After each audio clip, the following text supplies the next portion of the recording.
Hi, peeps. Welcome back. I don't know about you guys, but I am having the worst sinuses or allergies or whatever. So if I sound a little nasally, hopefully I won't have to stop and blow my nose. Could happen, but yeah, it's been a crazy, kind of a crazy October, and now I'm, getting over the migraines, and now I'm getting allergies. So always something, right? And I just wanted to talk about a subject that started popping up on Instagram. I think there's a TikTok lady. I don't do TikTok, but I've heard there's a TikTok lady talking about this subject. And then today I always pop on Good Morning America for like half an hour and just kind of want to see what the weather is and what the snippets of news are, as truthful or untruthful as they report it. But just always pop on there. And they had this subject on there too. They named it, I think, the October theory. The other thing I've heard it called is the winter arc. And it's basically, how are you going to finish out the final 3 months of the year? So what it is it's the pre-show of New Year, New Year. So new year, new you. So usually in January, which we'll be doing that too, just kind of resetting in January what our intentions are and kind of the dreams that we have for the new year, that kind of thing. I'm not big on New Year's resolutions or like super strict goals because, as I have found out through my life, things are not linear, and we can't just set a goal and then that has to happen, and it has to happen in the way that's structured. It's like things happen in life, but you can have a plan and a path, and I believe in that. So the last 3 months of the year gives us a pause of how we want to set our intentions for the next year. So the winter arc is usually October through December, and it's when, winter settles in, like we're kind of like hibernating a little bit, refiguring things out. And also it's a year to maybe start thinking about some new intentions so that by the time January hits, we're like hitting the ground running kind of thing. I look at it as now is the time to rest and reset. Well, rest, obviously, because it's going to get cold. And my favorite thing to do is curl up with a book by a fireplace with a blankie, my little dog Lola next to me, a hot cup of tea, and I'm a happy girl. I could just do that or watch TV. Snacks is good. I love snacks, but just kind of taking our time. And this is in the in-between time of all, of course, the craziness of the holidays and stuff, which we'll be doing an episode on that, because I know you UnMothered with your moms during the holidays is crazy. So I think, first of all, we've gone through a lot this year, or maybe it's just me. I've gone through a lot this year, this past year. It's really worn on me in so many ways, and most of all in my body. And so I'm kind of looking for a redirection. I've really been praying about, what are the intentions that you have for me, God? Like, what do you want my life to look like? And it most certainly doesn't look like what I thought it was going to look like at this time of year. Last year, I had huge intentions of finishing my book, and I had a lot of speaking events that in my mind, that I was going to like contact these people and do these things. And it didn't work out that way. And so I had to stop and redirect and think about things because my health went sideways. It's time to start thinking of the new year, but also it's just a time to kind of sit back and see the things that worked and see the things that I did have to change. And those were actually, in the long run, man, change is hard. It's never an easy thing, but change is so necessary. And when I now look back, even 2 months from now, it was like, man, that was painful to go through these health problems and changing the things of what I wanted to do. But also within that 2 months, so many new opportunities opened up, and God allowed me to be healthy enough to fulfill those opportunities, and then would forcefully make me rest because my body could not keep up. And I was watching other writers and speakers last year going through these kind of things, and I was like, man, why are they having so many health issues, and what's going on, and why is this happening?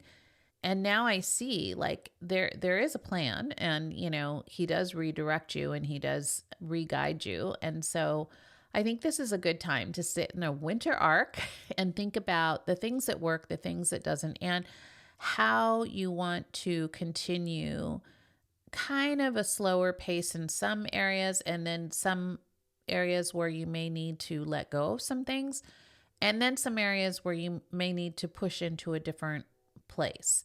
This could be personally or this could be professionally.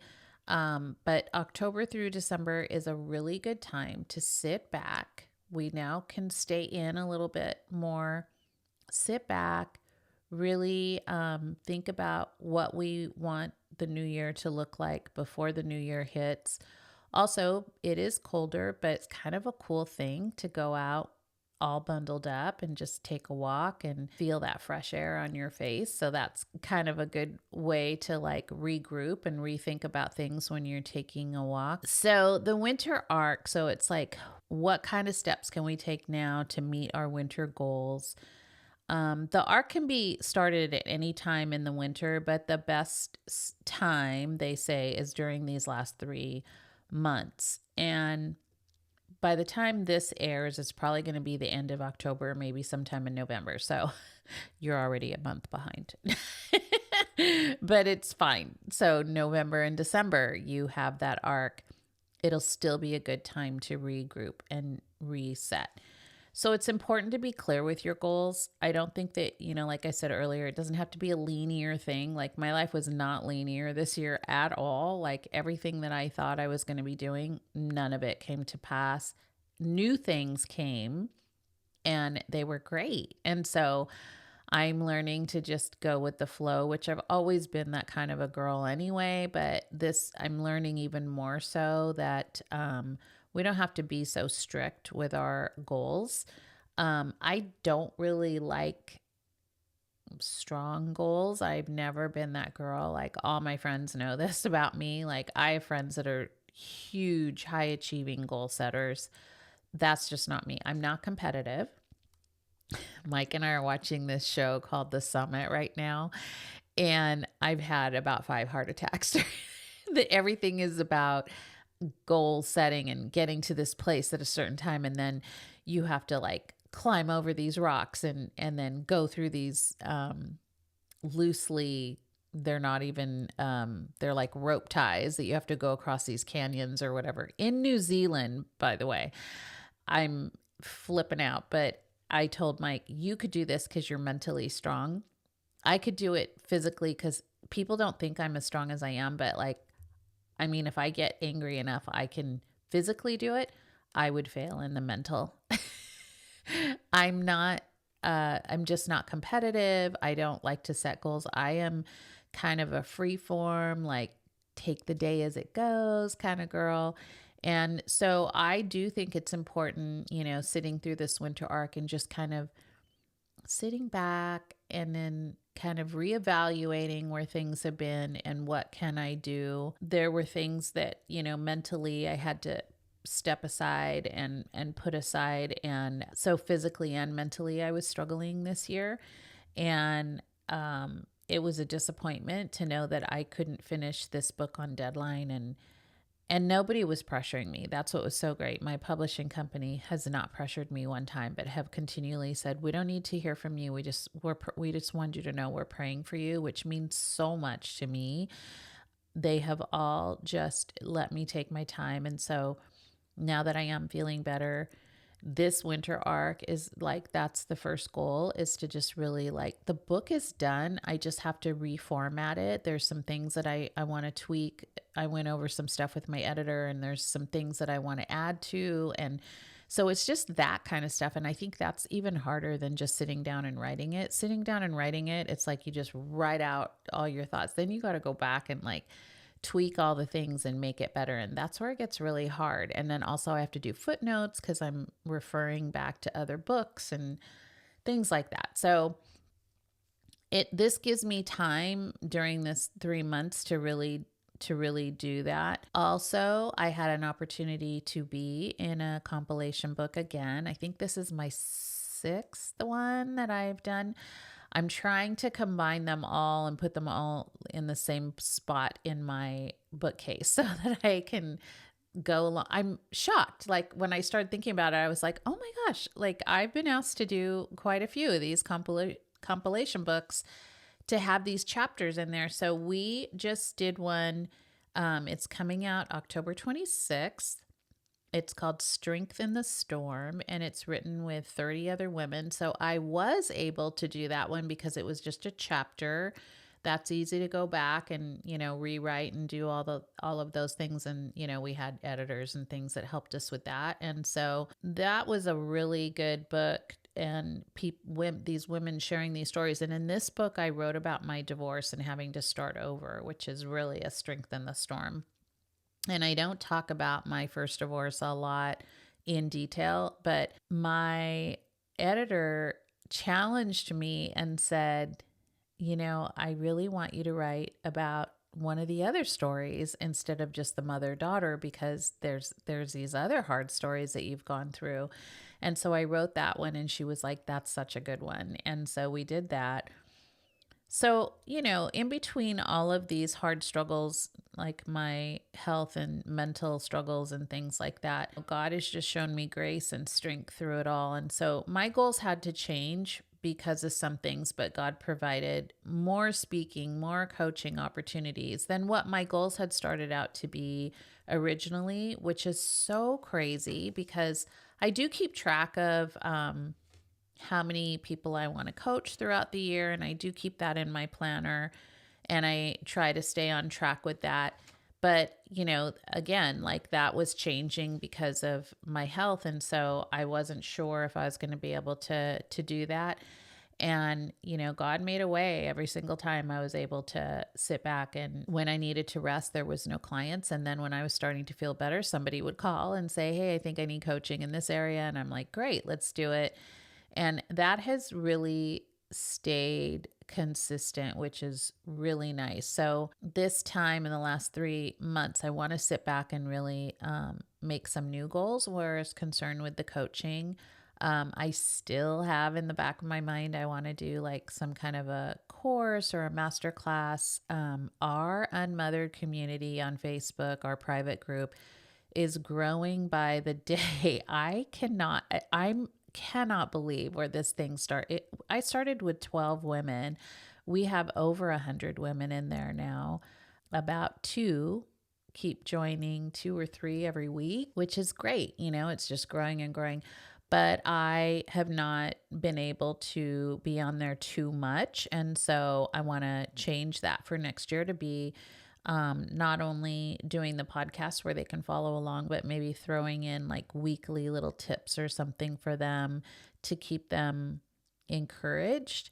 And so that's kind of a goal for me. For you, if you're listening to this and you are on UnMothered, maybe this is the year where you do set down some strong boundaries for your family. Maybe you've been listening to me for the last year and you're like, yeah, I know I should be getting in a healthier place and kind of setting these boundaries around my mom, or maybe going no contact, or maybe healing some things with her. Like there's a bunch of different scenarios you can play out on this. It's not always like a horrible situation. I don't want to seem doom and gloom. We are the UnMothered podcast, but I'm always on the side of, if you can heal a family, then heal a family. But if you absolutely can't, you need to make space to create your family anew. And so this is a time when you need to sit back for the next couple months and make a plan as to what that is going to look like moving forward. Also, health wise, I know that there are women out there that are struggling with these issues with their mom, and some of you are maybe drinking a little bit too much, maybe doing drugs, maybe overeating. Your health. Because I got sick this year with the migraines and things, I know that our health will catch up with us. I know that my body completely hit a wall because I've been suffering so much. So I don't rely on drugs or alcohol. That's not my go-to, but I will tell you, I was not eating well. I was eating okay. Like I'm pretty good healthy eater. I love salads. I love veggie. I love good food, but I also love really junk food too. So going to the doctor and checking, getting your blood work done and checking on that and doing anything else that you need to do. I'm going to the stretch lab. It's a great place. Chiropractic, whatever it is. Remove the things that are holding you back. So if you are doing things that are not healthy for you, like drinking, drugs, overeating, it could even be over exercising, you need to take these next 3 months and figure out, why am I running from these things? Why am I running from life by doing these things? You want to be able to get to a place where when you wake up in the morning, you feel like you. Sometimes that's not a good thing. Sometimes that's scary. I don't want to feel like me. It's awful. I will tell you, when I used to do drugs back in the day in my 20s, I remember waking up and feeling awful, not like me, not calm, not, hungover, whatever. It's the one thing I wake up, I still think about it. I wake up, and even if I'm struggling with other things, it's like I wake up and I'm like, at least I'm waking up like me. I'm waking up feeling good. So sit back this last 3 months and really think about that. If you're waking up and you're a little hungover or you're a little drugged up or you're just not feeling like you, or you wake up and you're like, I ate way too much and now I feel sluggish this morning. This is time for you to take a step back and start asking yourself questions of why. Why are you doing that? What are you running from? What are you trying to stuff down? What are you trying to ignore? Take these 3 months and really work on yourself so that when January hits, you're like, I'm ready to start some new habits, and find out why. If you need professional help with that, please go get it. If you need to, work with a coach, I'm your girl, just call, contact me, and let's work on some new habits so that you're not falling back into the same old bad patterns and then saying, here goes another year, I'm doing the same old thing and I'm unhappy and this isn't great.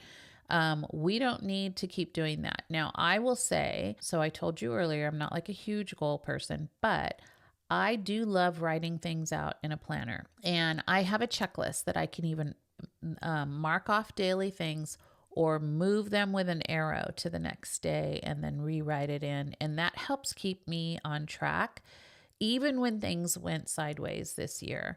So I could move things around when my health was bad, and then I could get back on track when I felt better. So that's kind of a little tip that I do. I just love a written planner. I also match it up with my phone. So when I'm out and about, because you can't carry your planner everywhere with you, but if it's on your phone, you keep everything up to date, then you know where things are going, you know what you can fit in your life, and you know where to say no. The last thing is rest. This is a time of rest. It's going to get colder. You can sit by a fireplace if you have one. It's great. Or cuddle up on on the couch with a blanket. Rest. Get good sleep. I found this is vitally important. I learned that the hard way this year. God just kind of knocked me down where I had to rest. But nothing is more important than that, than taking care of your health and resting, because you can have goals, but if you fall apart, it doesn't matter. Spending time in nature, breathing, praying, go to the beach if you live by a beach, pick something that brings you joy. because that's going to keep you in alignment for the future. Like find things that are joyful. And that's what I'm saying. If you wake up and you're feeling off because you're like using too much alcohol or doing these other things that are making you sad and making you depressed, you need to find the things that are going to bring you some joy. And you can only find those things when you sit with God and just ask Him to show you, walk outside, ask Him to show you, like have these nature moments, these calming nature moments where you can actually, put your feet in the sand if you or put your feet on the grass. I've talked about this before, like somatic exercises are so important to have these things that connect your body to your soul, to helping you calm down, especially if you have anxiety and you have these depressive feelings. You have to find the things in nature that God has created that bring you joy. So rest is really important in that. And that is part of like sitting outside and just resting, or making sure you get your 8 hours of sleep. Sleep is at the top of that list. It's going to give you the brain power to have and create good goals. Wrapping this up, it's when the weather changes and the winter sets in, we can do one of two things. We can huddle up and do nothing and wait for winter to end, or we can make it a time to put our heads down, regroup, relax, and then focus. Winter is such a great time to sit by a fire and relax, and also figure out the next steps that God has in store for you for the new year. Can you handle it? Or will you do it? You are the only one that can. So I hope you enjoyed this episode. And until next time, I'll see you later, peeps.